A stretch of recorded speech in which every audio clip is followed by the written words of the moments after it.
ทาจนซื้อเลี้ยวหน้าทั้งจบทั้งงาน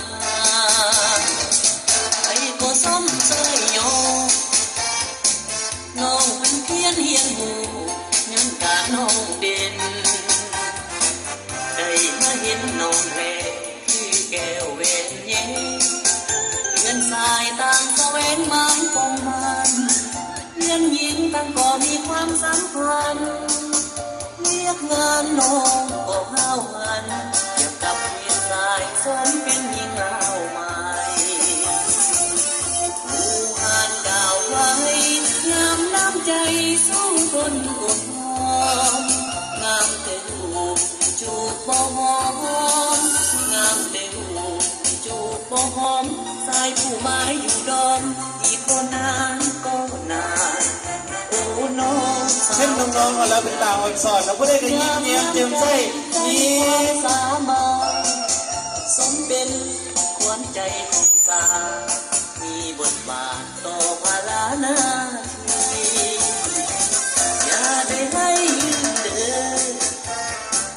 อายอยากมาเคียงไก่สมัครใจไว้ก่อนนิ่งสะมอนน้องลาพอสิได้เดบ่น้อง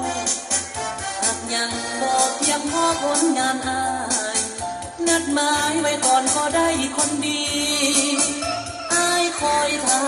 อีกจักปีบอกอายเดี๋ยวดีพอได้มีความหวัง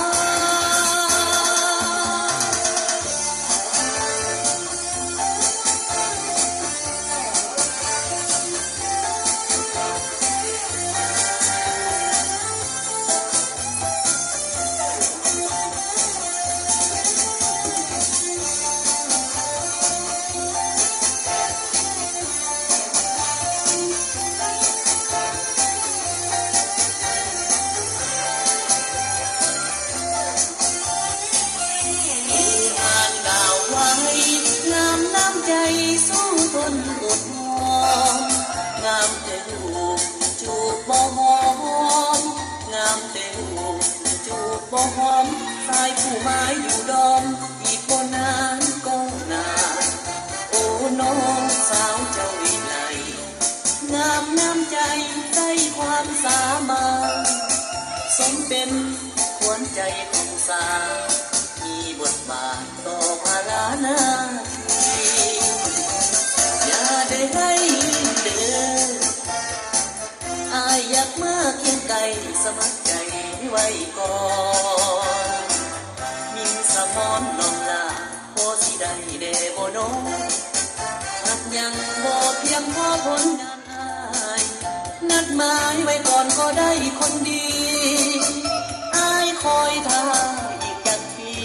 บอกอายเดี๋ยวดีพอได้มีความหวัง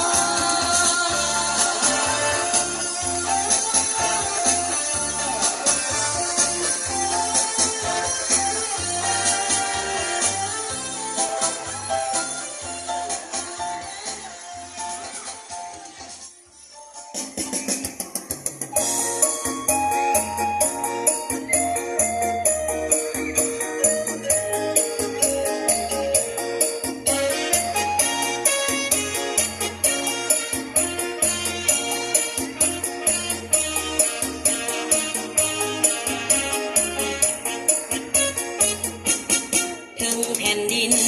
อันแสนฮักแพงของป่าสาลาวผู้อาถรรพ์ยังมีสาวสวยงามเหลือเกินซึ่งแม่เสินอายทหารพนักงานทั่วหน้าซึ่งมาแวะยามสาวเสียงฟังมาแวะเบิ่งจับมือจับวันเมื่อฮอดยามเขาในนาเขียวงามมุมปูป่ามันต้นให้สาลีเขียวเพื่อนอนปูทันวาให้กะยกว่าสายบ้านเฮาทันวามาแต่งตัวเด้อเฮ็ดนาก็ได้ไปลำเลียงก็เก่งสาวเสียงควายจิตใจพอใสดังดานยวนความลิ้นไหลเย็น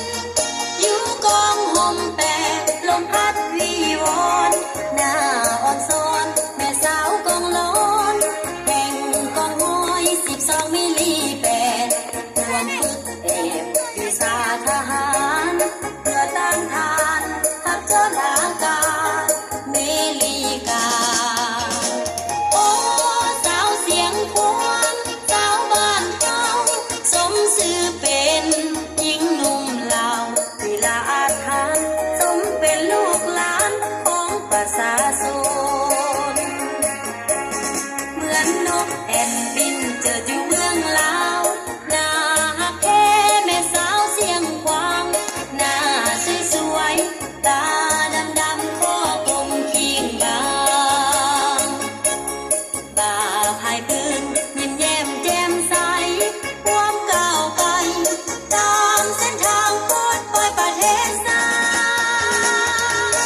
สีส้มเนาะ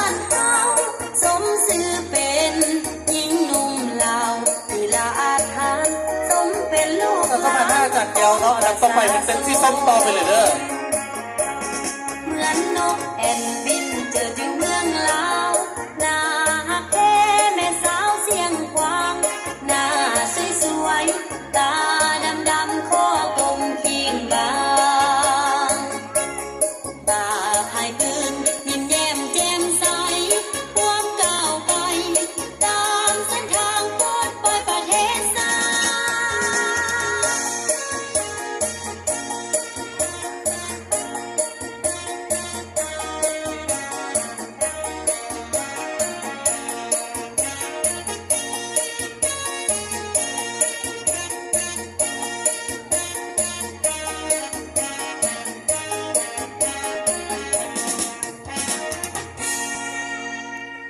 เป็นอะไรงามบ่